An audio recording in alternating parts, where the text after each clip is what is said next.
నమస్కారం. సుప్రభాత ఘంటారావానికి స్వాగతం. ముందుగా ప్రధాన అంశాలు.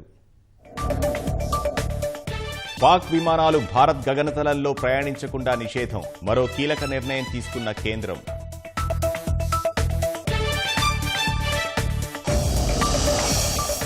కార్మికుల దినోత్సవం వేళ 11 ఎంఎస్ఎంఈ పార్కుల ప్రారంభం. నెల్లూరు జిల్లా వేదికగా శ్రీకారం చుట్టనున్న సీఎం.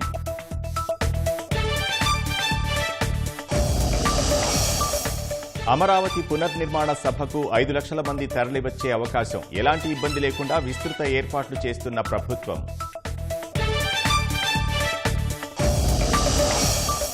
సింహాచలం దుర్ఘటనపై సివిల్ కోర్టుకు ఉన్న అధికారాలతో ఎంక్వైరీ కమిషన్. చేపట్టాల్సిన చర్యలపై 30 రోజుల్లోగా నివేదిక ఇవ్వాలని ఆదేశం. కులగణన చేపట్టాలన్న కేంద్ర కేబినెట్ నిర్ణయాన్ని స్వాగతించిన కాంగ్రెస్.